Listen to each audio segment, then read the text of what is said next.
창세기 21장 22절에서 34절 말씀입니다. 창세기 21장 22절에서 34절 말씀 제가 봉독해 드리겠습니다. 그때 아비멜렉과 그 군대장관 비골이 아브라함에게 말하여 이르되 내가 무슨 일을 하든지 하나님이 너와 함께 계시도다.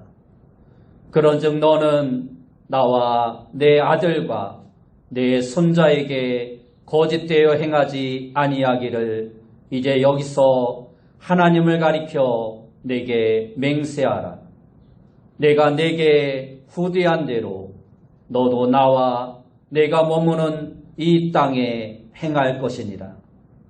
아브라함이 이르되 내가 맹세하리라 하고 아비멜렉의 종들이 아브라함의 우물을 빼앗은 일에 관하여 아브라함이 아비멜렉에게 책망하매 아비멜렉이 이르되 누가 그리하였는지 내가 알지 못하노라. 너도 내게 알리지 아니하였고 나도 듣지 못하였더니 오늘에야 들었노라. 아브라함이 양과 소를 가져다가 아비멜렉에게 주고 두 사람이 서로 언약을 세우니라. 아브라함이 7 암양 새끼를 따로 놓으니 아비멜렉이 아브라함에게 이르되 이 7 암양 새끼를 따로 놓음은 어찌미냐. 아브라함이 이르되 너는 내 손에서 이 암양 새끼 7을 받아 내가 이 우물판 증거를 삼으라 하고 두 사람이 거기서 서로 맹세하였으므로 그곳을 부엘세바라 이름하였더라. 그들이 부엘세바에서 언약을 세우매 아비멜렉과 그 군대장관 비골은 떠나 블레셋 사람의 땅으로 돌아갔고 아브라함은 부엘세바에 에셀나무를 심고 거기서 영원하신 여호와의 이름을 불렀으며 그가 블레셋 사람의 땅에서 여러 날을 지냈더라. 아멘. 우리 옆에 분들과 인사합시다. 만나서 반갑습니다. 다시 한번 인사합시다. 오늘도 큰 은혜 받읍시다. 오늘 우리가 읽은 말씀을 통해서 부엘세바 에셀나무, 부엘세바 에셀나무라는 제목으로 함께 은혜의 말씀을 나누길 원합니다. 내일 지구가 멸망하더라도 나는 오늘 한 그루의 사과나무를 심겠다. 이 말은 17세기의 네덜란드 철학자인 스피노자가 했던 유명한 말입니다. 이 말은 어떠한 상황 속에서도 희망을 포기하지 말라라는 이야기로 많은 사람들에게 교훈을 주고 있습니다. 그런데 여기서 우리가 한 가지 더 생각해 볼 수 있는 것은 스피노자는 왜 많은 나무 가운데 하필이면 사과나무를 심겠다고 말했을까 하는 것입니다. 복숭아나무도 있고 감나무도 있고 밤나무 등 수없이 많은 나무들이 있는데 왜 하필 그는 사과나무를 심겠다고 말을 했을까요? 물론 스피노자 자신은 왜 자신이 사과나무를 선택했는지에 대해서 이야기하지 않았습니다. 희망이라는 본질적인 의미만 전달되면 되기 때문에 굳이 왜 사과나무여야 하느냐는 것에 대해서는 이야기할 필요가 없었기 때문입니다. 그러나 우리는 왜 굳이 사과나무라 했을까 하고 나름대로 각자 해석을 합니다. 서양에서는 일반적으로 에덴 동산에서 아담과 하와가 따먹은 선악과를 사과다라고 이야기를 합니다. 선악과를 따먹은 아담과 하와의 행동을 우리 기독교 신앙에서는 죄악이다라고 말을 하지만 철학에서는 하나님의 절대 주권에 도전하여 스스로 생각하고 스스로 판단하는 능력을 찾기 위한 인간의 철학적인 능력이다라고 말을 합니다.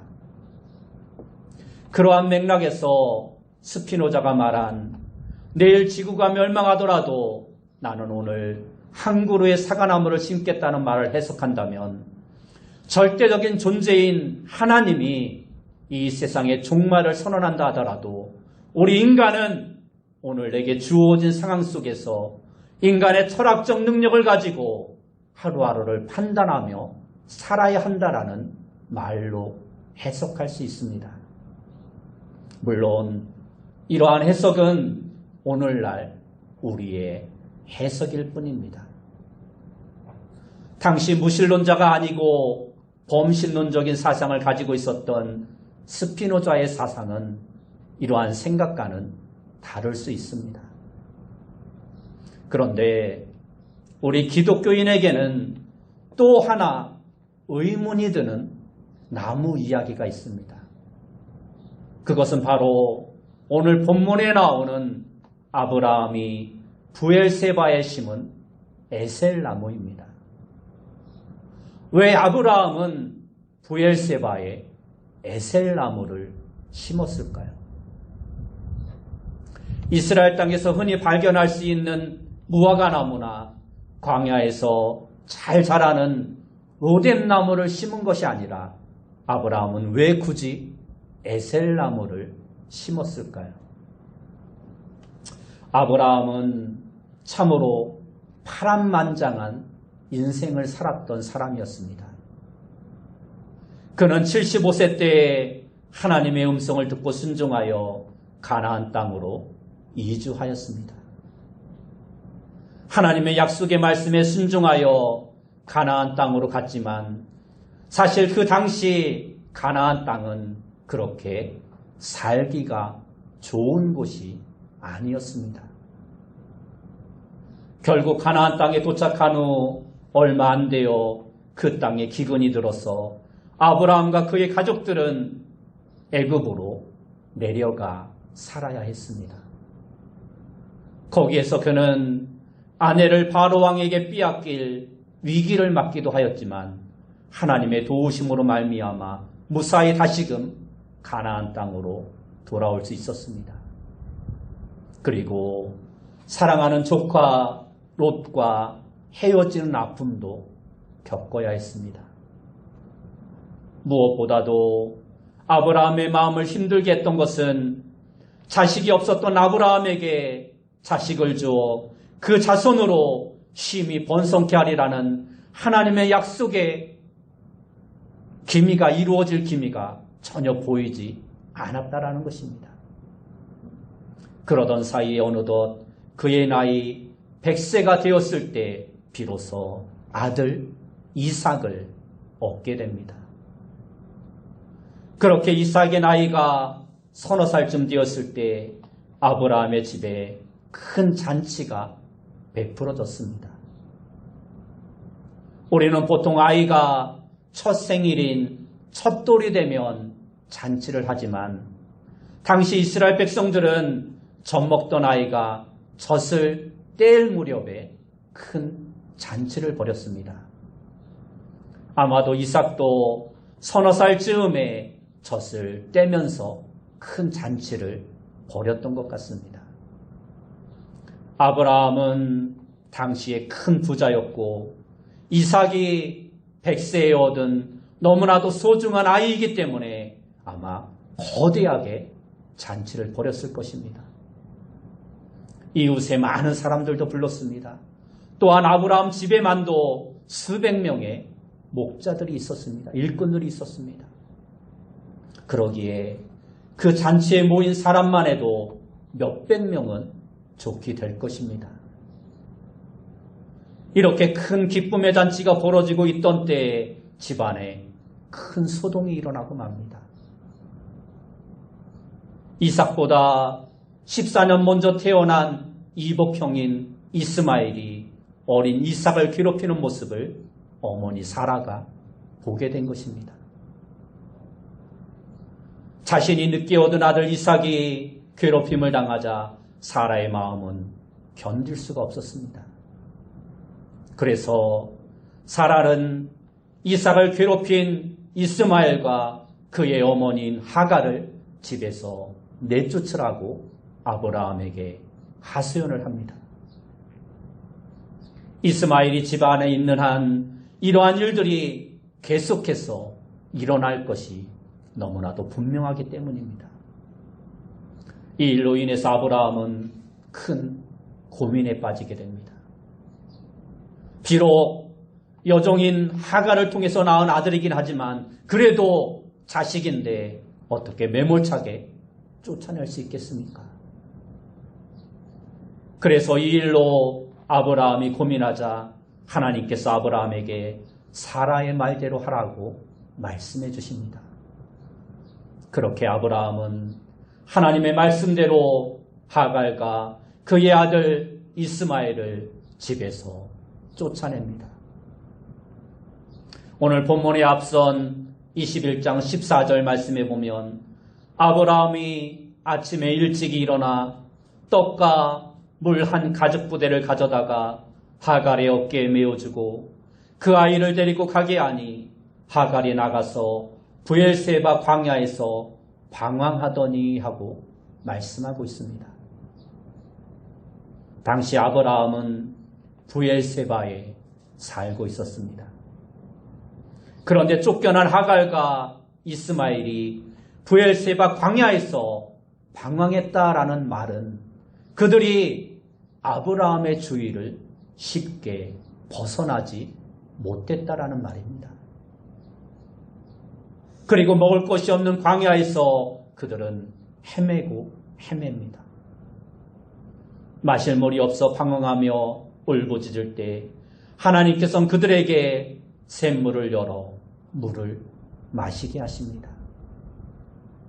그리고 바로 이어서 오늘 본문의 이야기가 나옵니다. 오늘 본문은 그때라는 말로 시작하고 있습니다.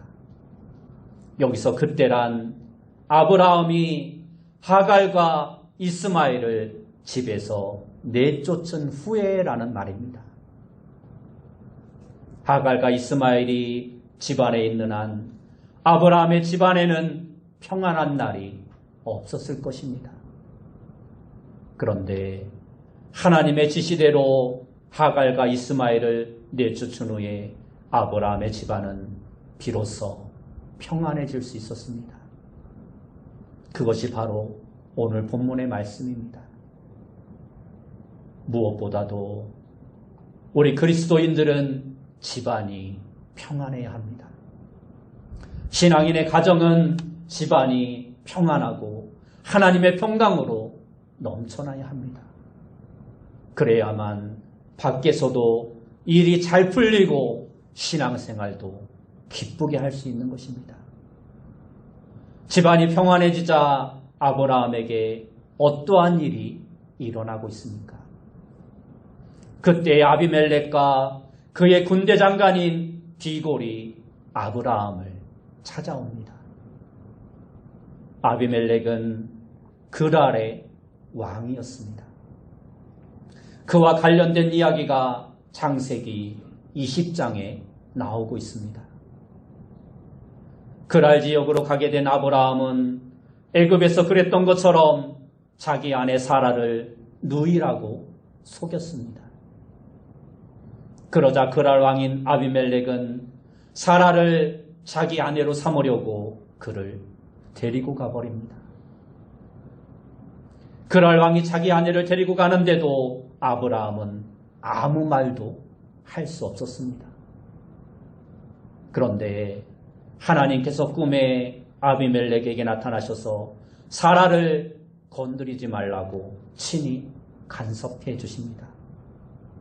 그리고 모든 사실을 확인한 아비멜렉은 사라에게 많은 돈을 주었고 아브라함에게는 살고 싶은 땅 어디든지 마음대로 정하여 살도록 허락해 주었습니다.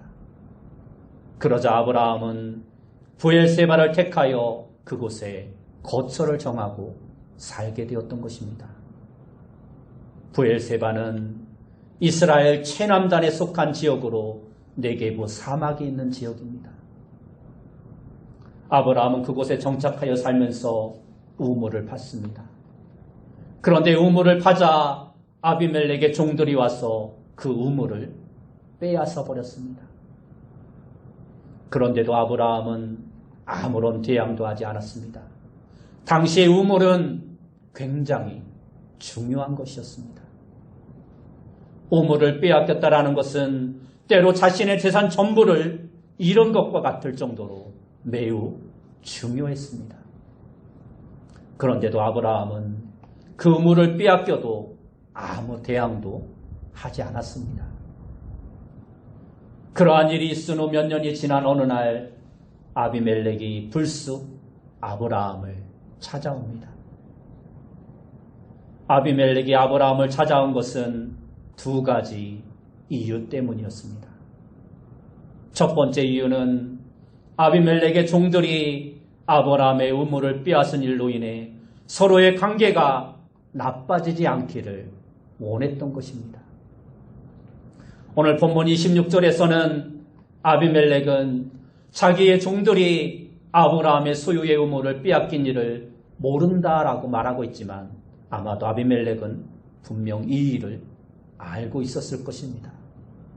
뒤에 나오는 말씀을 보면 아비멜렉이 아브라함에 대해서 주의 깊게 관찰하여 살폈던 모습을 볼 수 있습니다.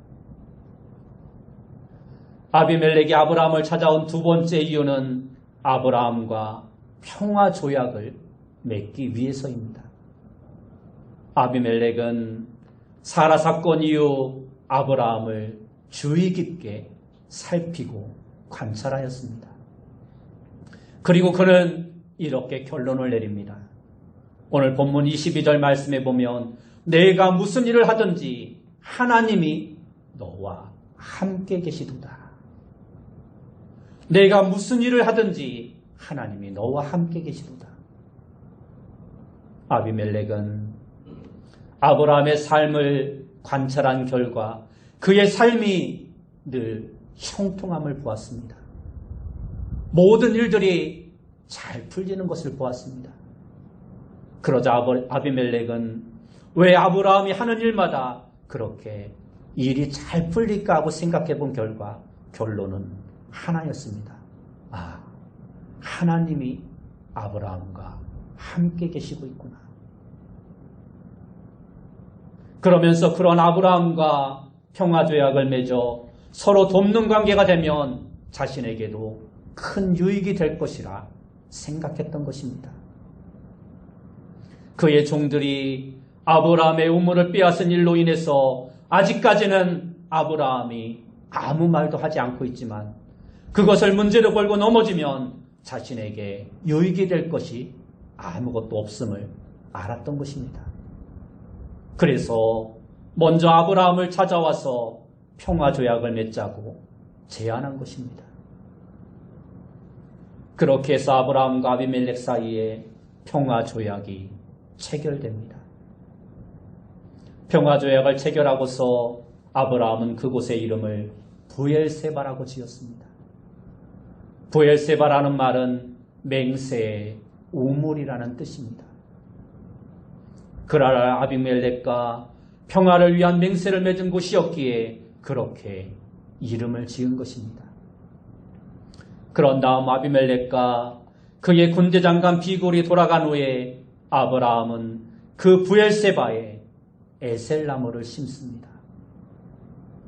오늘 본문 33절 말씀에 보면 아브라함은 부엘세바에 에셀나무를 심고 거기서 영원하신 여호와의 이름을 불렀으며 라고 말씀하고 있습니다. 이 말은 아브라함이 부엘세바에 에셀나무를 심은 이유가 하나님 때문이라는 말씀입니다. 다시 말해서 영원하신 여호와의 이름을 부르기 위해서 그곳에 에셀나무를 심었다라는 것입니다. 그렇다면 아브라함은 왜 하필 에셀나무를 심으면서 여호와의 이름을 불렀을까요? 땅이 척박한 광야에서 잘 자라는 나무가 두 종류가 있다고 합니다. 하나는 로뎀나무이고 또 하나는 바로 에셀나무입니다. 그런데 로뎀나무는 옛날 우리 할머니 할아버지들이 빗자루를 만들 때 사용하던 쌀이나무와 비슷한 것이 로뎀나무입니다. 그래서 이 로뎀나무는 크기도 작을 뿐 아니라 그늘도 별로 없습니다.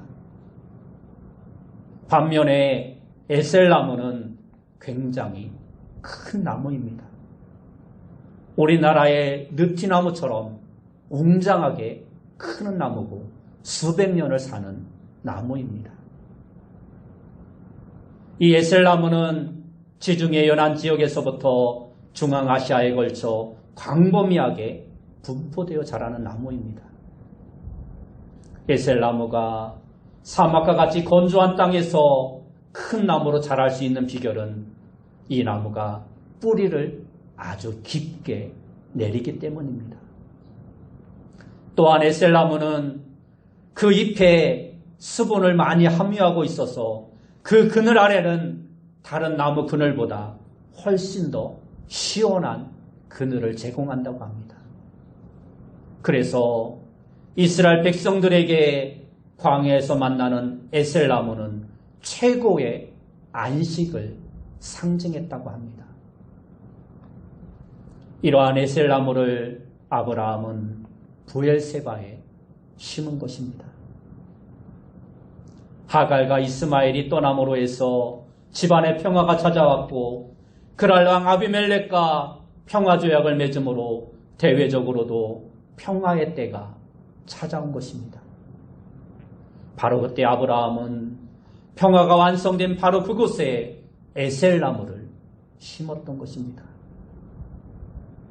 지금까지 자신의 삶은 광야와 같은 삶이었습니다. 하나님의 명령과 약속을 따라 하란을 떠나 가나안 땅에 왔음에도 불구하고 가나안에서 그는 한 곳에 정착하여 평화로운 삶을 산 것이 아니었습니다. 그는 참으로 많은 이사를 다녀야 했습니다. 아내를 빼앗길 위기도 2번이나 겪어야 했습니다. 아비멜렉의 종들과 그랬던 것처럼 나그네로 살면서 참으로 많은 서러움도 당해야 했습니다. 이러한 모든 삶은 뭐라 말로 표현할 방법이 없었습니다. 그런데 드디어 부엘세바에서 그에게 참된 평화가 찾아온 것입니다. 광야와 같은 삶을 살다가 이제야 에셀나무 아래서 평안히 쉬는 것처럼 안식의 때가 그에게 찾아온 것입니다. 그 모든 평안은 자신이 만든 것이 아니었습니다. 하나님께서 만들어주신 평화였습니다. 지금까지 그의 모든 삶의 여정이 그랬습니다. 그는 실수투성이의 삶을 살았습니다. 잘못된 판단을 한 적도 많았습니다. 하갈과 이스마엘의 문제만 해도 그렇습니다. 그는 하나님의 뜻을 따르기보다는 아내와 합의하여 자기들 마음대로 하갈을 통해 이스마엘을 낳았습니다. 그것은 하나님의 뜻도 아니었고 하나님께 물어서 한 일도 아니었습니다. 그러한 삶의 결과는 언제나 떠돌이 삶이었고 갈등과 고통과 심한 분쟁의 삶이었습니다. 그런데 이제야 그런 그에게 참된 평화가 찾아온 것입니다. 하나님이 주신 평화를 맛보게 된 것입니다. 그래서 그는 그곳에 에셀나무를 심었던 것입니다. 그리고 거기서 영원하신 여호와의 이름을 불렀던 것입니다. 나에게 이러한 안식과 축복을 주신 분은 여호와 하나님이라고 선포했던 것입니다. 우리 인생에 안식을 주시는 분은 영원하신 여호와 하나님뿐이라는 것을 선포했던 것입니다. 그렇습니다. 우리 인생에 참된 안식과 평화를 주시는 분은 오직 한 분, 하나님이십니다. 하나님께서 지켜주시지 아니하면 우리의 삶에 평화란 없습니다. 그래서 시편 127편 1절을 보면 여호와께서 집을 세우지 아니하시면 세우는 자의 수고가 헛되며 여호와께서 성을 지키지 아니하시면 파수꾼의 깨어있음이 헛되도다 하고 말씀하고 있는 것입니다. 우리의 삶이 언제나 평화의 길만을 걷는 것은 아닙니다. 그렇다고 언제나 고통과 가시밭의 길만 걷는 것 또한 아닙니다. 때론 고통과 힘든 삶의 여정에서도 하늘의 기쁨과 평화가 내 삶에 밀려올 때가 있는 것입니다. 바로 그곳이 브엘세바입니다. 그곳에다 우리는 에셀나무를 심고 영원하신 하나님의 이름을 부르는 자가 되어야 합니다. 아브라함이 에셀나무를 심은 또 하나의 이유가 있습니다. 아브라함은 이스마엘을 떠나보내지만 그의 마음이 아팠습니다. 아버지도 없이 어떻게 살아가야 하는 것. 그런데 하나님께서 이스마엘의 삶 또한 책임져 주셨습니다. 마실 물이 없을 때 물도 허락해 주셨고 그의 인생을 하나님께서 이끌어 주셨습니다. 이제 자신이 걱정하지 않아도 된다는 것을 아브라함은 깨닫게 된 것입니다. 이스마엘에게도 하나님은 에셀 나무가 되어주셨습니다. 지금까지 자신에게 해주신 것처럼 이제는 아브라함에게 모든 근심과 걱정이 사라진 것입니다. 그래서 아들 이스마엘이 방황하던 바로 그 브엘세바에 에셀나무를 심은 것입니다. 아브라함이 에셀나무를 심은 이유 가운데 하나는 자신이 누린 그 평화와 기쁨을 다른 사람도 함께 누리기를 원했기 때문입니다. 브엘세바를 지나는 사람들마다 이 아브라함이 심어놓은 그 에셀나무의 그늘 아래서 쉬었을 것입니다. 그리고 그곳을 지나는 사람들이 그 에셀나무 그늘 아래에 머물 때마다 이 나무를 심은 사람 아브라함을 생각했을 것입니다. 아브라함이 왜 여기에 에셀나무를 심었는지 그들은 생각하면서 우리의 삶에 참된 안식과 평화를 주시는 분이 오직 여호와 하나님이라는 사실을 그들도 알게 되는 것입니다. 마태복음 13장에 나오는 예수님의 비유 가운데 이러한 말씀이 있습니다. 13장 31절과 32절 말씀에 보면 천국은 마치 사람이 자기 밭에 갖다 심은 겨자씨 한 알 같으니 이는 모든 씨보다 작은 것이로되 자란 후에는 풀보다 커서 나무가 되매 공중의 새들이 와서 그 가지에 깃들이느니라 하고 말씀하고 있습니다. 아브라함이 처음 에셀나무를 심었을 때에는 그저 작은 나무 한 그루였을지 모릅니다.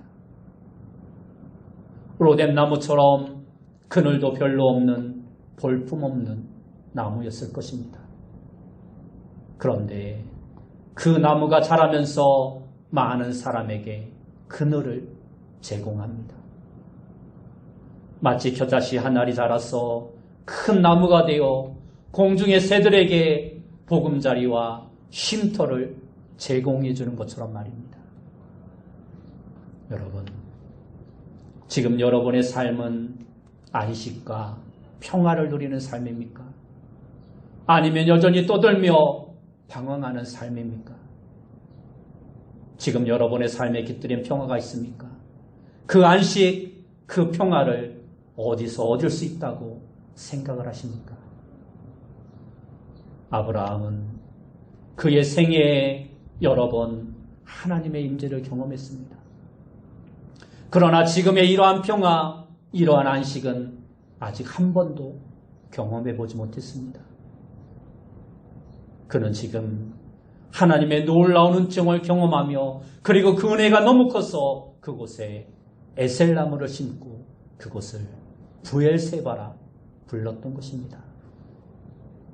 부엘세바는 한때는 고통의 장소였습니다. 오물을 파놓으면 아비멜렉의 종들이 와서 빼앗아가 버렸습니다. 그럼에도 그는 참았습니다. 인내했습니다. 그러다 그 부엘세바가 축복의 땅으로 바뀌었습니다. 평화가 깃든 장소로 바뀐 것입니다. 이스마엘을 떠나보낼 때에도 부엘세바는 고통의 장소였습니다. 서자이긴 하지만 자식인데 그를 쫓아내야 하는 아버지 아브라함의 마음은 평안할 수 없었습니다. 그런데 하나님께서 그러한 그의 모든 걱정을 제거해 주셨습니다. 그러자 이제 그의 마음이 평안해진 것입니다. 그래서 지금 부엘세바는 아브라함에게 있어서 완전한 평강의 장소, 평화의 장소가 되었던 것입니다.